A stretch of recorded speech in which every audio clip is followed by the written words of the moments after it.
গেল ২৪ ঘন্টায় গাজায় ইসরায়েলি হামলায় প্রাণ গেছে অর্ধ শতাধিক ফিলিস্তিনির। হামলা হয়েছে দেই আল বাহালার স্কুল সহ শরণার্থী শিবিরে। এদিকে হেজবুল্লাহর বিমান হামলার প্রতিবাদে লেবাননে বিমান হামলা চালিয়েছে ইসরায়েল।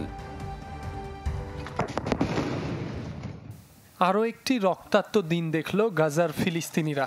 দখলদারদের টানা হামলায় মৃত্যুপুরীতে পরিণত হয়েছে দের আল বালা এবং দক্ষিণের খান ইউনিস। স্কুল আর শরণার্থী শিবিরে করা হামলায় প্রাণ গেছে অর্ধ শতাধিক ফিলিস্তিনির।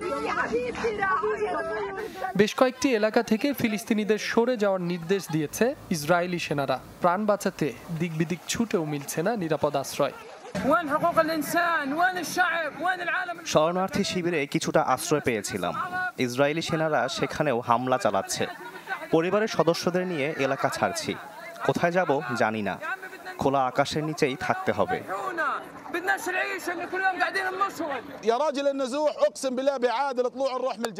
এখন পর্যন্ত ২০ বার স্থান বদল করেছি। তারা তাঁবুতেও হামলা করছে। এভাবে আর কতদিন চলবে? ওরা চায় না আমরা বেঁচে থাকি। মনে হচ্ছে এর চেয়ে মৃত্যুই ভালো।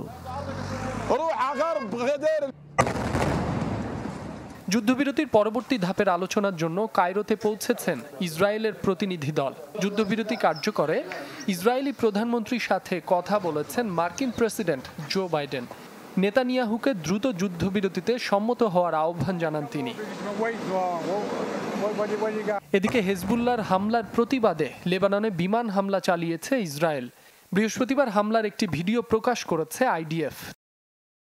চালানো হয়েছে হেজবুল্লাহর অন্তত 10টি সামরিক স্থাপনা লক্ষ্য করে।